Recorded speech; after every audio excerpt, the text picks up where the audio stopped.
Hey folks, it's your girl Lexi Mahari, and I am back with another episode of Buzzworthy Chit Chat, where I like to share my opinion about the latest pop culture news, current events, provide a few reviews about scripted reality television. Just kidding, reality television and a few scripted reviews, and so much more. But before we dive in, please take a moment to hit that like button, subscribe to the channel, and hit the notification bell so that you can be notified each time I upload a brand new video. In today's review of Married to Medicine, we are going to be talking about Season 9, Episode 4, Party Foul. And of course, I have my top 3 moments of the episode. But before we dive in, let's get into the bonus pick of the night, and that goes to Simone for checking Quad. The season episode 4 opens up with the continuation of last week's intervention. You know, Heavenly has left the building. Contessa has retreated to her boudoir to get ready for bed. And the ladies are still downstairs arguing about whether or not the intervention was the best approach for addressing Heavenly. You know, you have those who feel that it was not the best way to go about getting through to Heavenly, and others who felt that it was absolutely necessary. And so Simone is amongst the group who feels that the intervention was the best approach for Heavenly. Meanwhile, you have Quad, who makes a very reasonable argument that, of course, someone like Heavenly being ambushed in the way that she feels that she was very much likely going to flee under the circumstances. And so Quad proceeds to tell Simone about how she would have handled the situation very differently, and that, you know, she had made phone calls to Heavenly in the past when she felt that Heavenly had wronged her. However, Simone quickly points out that Quad did not handle one situation in such a way, and that being the moment or the instance in which she had posted a picture of her backside, and she assumed that Heavenly had posted a stink face emoji when in fact Heavenly said she was posting another different kind of emoji that was meant to be a complimentary type of emoji. And so, you know, remember, Quad went in on Heavenly on the gram when she saw the emoji. So Simone quickly, astutely pointed out that, wait a minute, that is not how you've handled situations in the past with Heavenly. So that was my bonus pick moment of the night. So my number 3 moment goes to the Saja Moving Company. Anila and her husband dressed up as movers and made a personal call out to Toya and her husband, Eugene. Now, Eugene was offended. Toya was laughing. I thought it was funny, honestly, but apparently Eugene did not take too kindly to Dr. Kieran joining in on the joke with his wife. He felt that it was an insult to him, that the men should stay out of the women's business, and by him donning that moving attire and driving the truck, he was actually playing into the women's beef. So he took some offense to the moving joke, which is interesting, right? Because if we believe what Toya says, they only moved because, you know, she wanted to sell the house and the house wasn't the right fit for her family, not because they were having monetary issues. And let's face it, folks, they have moved multiple times. Yes, other couples on the show have also moved, but I do believe that Toya and Eugene perhaps have the honor of moving, and we've made a big deal about it. I think the only other person I can think of which they have brought it to our attention would be Quad.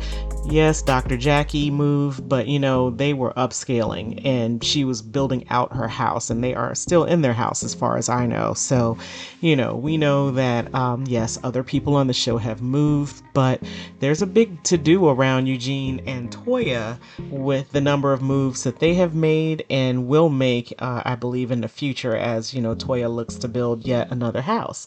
So it was interesting that Eugene got so upset. I think it was Drew on Watch What Happens Live who made a joke or a comment that maybe he was taking too much testosterone. Remember, I think it was last season we learned that Eugene was having to take some testosterone. So maybe, I don't know. It was interesting that he had such a strong reaction to it. And even when the guys came back together later in the episode, he was still upset. Now, to his point, he has let Dr. Karen know how he feels, that he was offended and that he felt that Karen had involved himself in, female business. And, if he's offended, that's his perspective. And therefore, Anila's husband should probably apologize to him. And he does issue an apology, but it's one of those apologies that doesn't really do what it needs to do. And he still proceeds to tell him, although he is sorry, he still thought it was funny. So yeah, this is not going to go well. And I hate when the guys fight. It's just not the same as the women. So anyway, I guess we'll find out more in the next episode.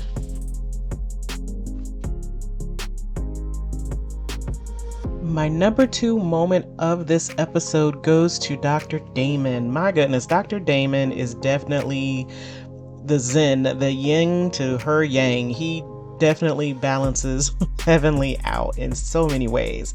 And just the common sense approach, right? Such a calm tone. I don't know if what he gives us is truly him in, all times of the day, but, kudos to Heavenly for choosing someone who balances her out in life.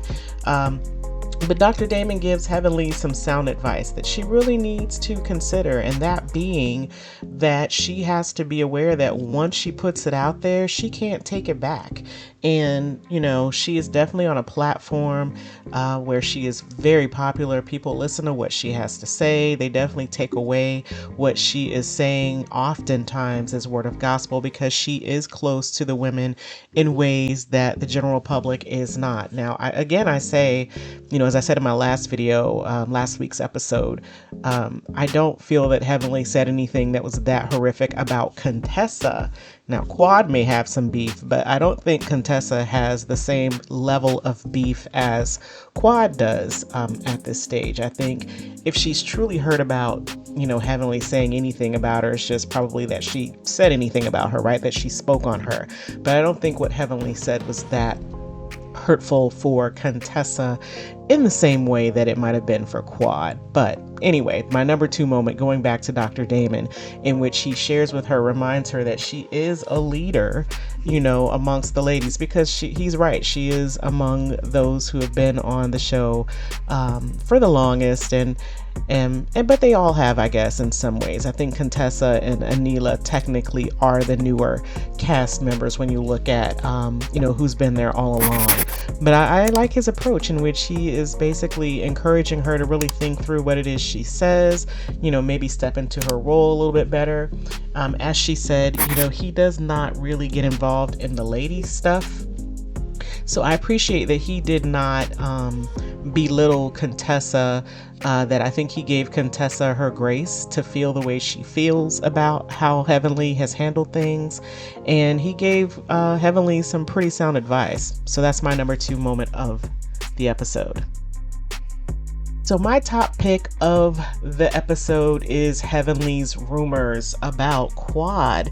We have Quad making some declarations throughout this episode that should Heavenly say anything else about her, basically that's defamatory and I would say vulgar on some levels, that was going to be the end of their relationship, right? That she was going to forego the friendship with Heavenly.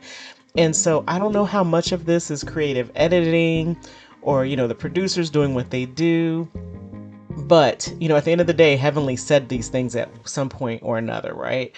So we have these snippets where Heavenly is definitely perpetuating those rumors about Quad and her relationships with married men. And she does it with Anila, as a part of the aftermath discussion about the intervention. She drops names that the producers, bleep out. However, when she comes back to the diary room, she is denying having any awareness about the rumor. However, there is some things in the body language that makes you wonder otherwise, or if that was really hard for her to not say what she had heard, because her eyes were closed as she was speaking with the producer. So we have that aspect of it. Now, at the end of the day, Heavenly may have been having these conversation, or this conversation, I should say, with Anila, before the costume party, before she had that talk with Quad. And the diary rooms, I think, are filmed on the back end of the shooting. So,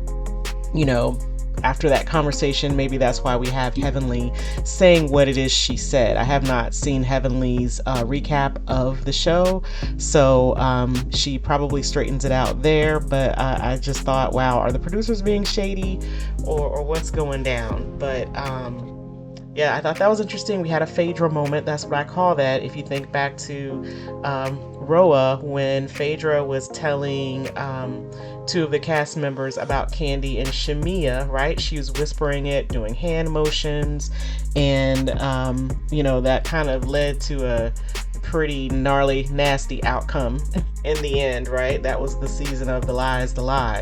So, here we are with Heavenly, who is, whispering all these details to Anila about Quad. But, we're here in the diary room and she's denying it. So I don't know. I don't know how this is going to shake out. But that is my top moment of the night. So there you have it. That's my review of Married to Medicine, Season 9, Episode 4. You all stay safe out there, and I'll catch you in the next video.